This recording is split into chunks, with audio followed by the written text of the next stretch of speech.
Ada ungkapan berbunyi, tubuh adalah sarana untuk melatih diri.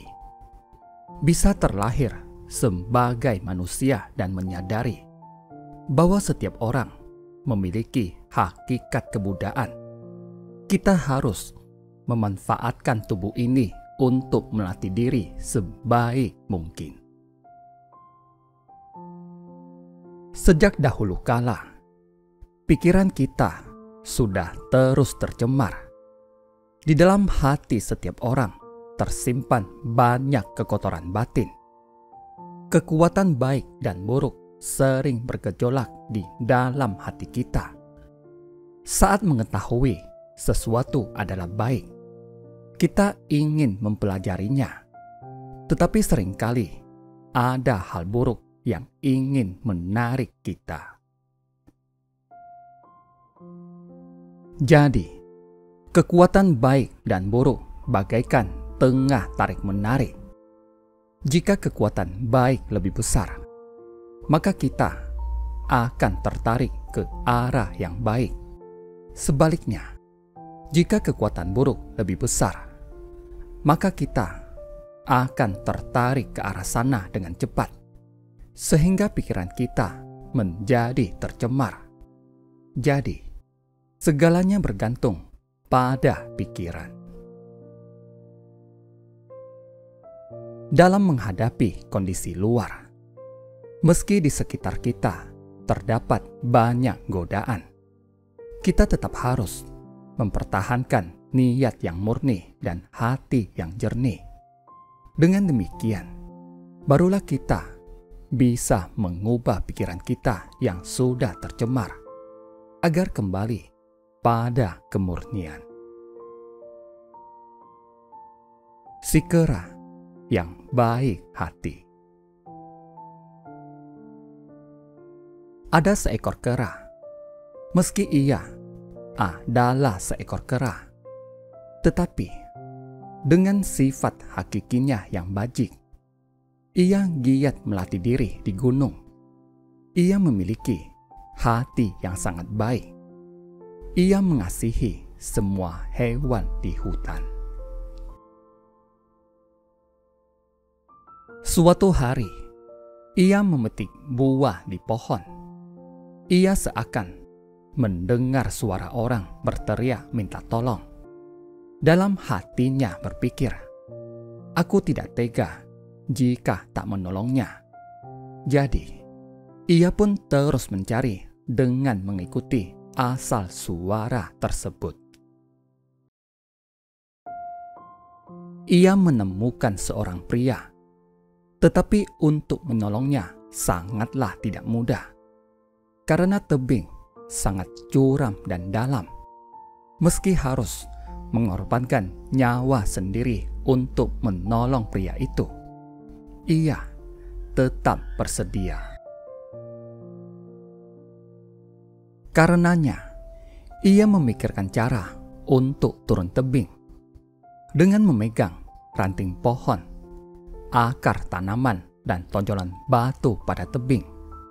Ia menuruni tebing dengan menempuh bahaya. Melihat pria itu terluka, ia berkata, "Mari, naiklah ke atas pundakku. Aku akan menggendongmu ke atas." Tebing itu sangat curam dan tonjolan batunya sangat besar. Untuk mendaki seorang diri saja sangat sulit. Terlebih lagi menggendong seseorang di pundak. Akhirnya mereka tiba di atas tebing. Si kera lalu meletakkan pria itu. Ia sendiri merasa sangat kelelahan. Ia berkata pada pria itu, "Kamu sudah aman, pergilah." Lalu ia tertidur di bawah pohon. Pria itu sangat berterima kasih. Namun dia juga sangat kelelahan dan kelaparan. Melihat kera itu tertidur dengan lelap, pria itu berpikir, hewan memang terlahir untuk dimakan oleh manusia. Jika aku membunuh kera ini untuk dijadikan santapan, maka aku akan bertenaga. Setelah mengambil keputusan, dia mengambil sebuah batu dan melemparnya ke arah si kera. Kepala si kera terluka. Ia pun naik ke atas pohon. Dari atas pohon, ia menatap pria itu sambil menangis. Ia berpikir, mengapa hati manusia begitu kejam? Aku bisa menolongnya dengan tenagaku, tetapi belum bisa menggugahnya dengan kebajikanku. Aku harus segera melatih diri agar memiliki kebajikan yang sempurna, sehingga kelak aku bisa membimbingnya. Inilah hati yang jernih dan murni. Kera itu adalah Buddha Sakyamuni pada salah satu kehidupannya. Lihatlah, dari kehidupan ke kehidupan, Buddha Sakyamuni datang ke dunia dengan hati yang jernih dan murni. Inilah hati penuh cinta kasih. Kondisi apapun yang dihadapi, beliau tetap mempertahankan hati penuh cinta kasih dan batin yang jernih. Tak peduli apapun kondisi yang dihadapi, hatinya tetap tidak tercemar. Kera itu tak berpikir, aku sudah menolongmu. Mengapa kamu masih mau membunuhku? Ia sama sekali tidak marah, juga sama sekali tidak benci. Ia tetap merasa iba kepada semua makhluk. Melihat manusia begitu diliputi kebodohan, ia merasa sangat iba. Karenanya, ia kembali berikrar kelak akan membimbing pria itu. Tak peduli lahir sebagai manusia ataupun hewan, meski dalam wujud yang berbeda-beda, Buddha tetap memiliki satu sifat hakiki yang sama. Dengan mempertahankan hati yang jernih dan murni, beliau bisa mengubah kekeruhan di sekitarnya menjadi jernih. Inilah pelatihan diri.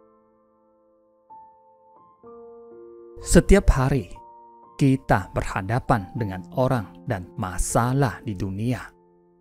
Manakah yang tidak membuat kita risau?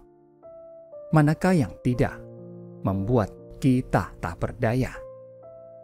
Jika bisa selalu mempertahankan kondisi batin yang jernih, maka kita tidak akan terpengaruh oleh kondisi luar. Kita juga akan bersyukur setiap saat. Jadi, mempelajari ajaran Buddha sangatlah mudah. Kita hanya perlu memahami perpaduan sebab dan kondisi.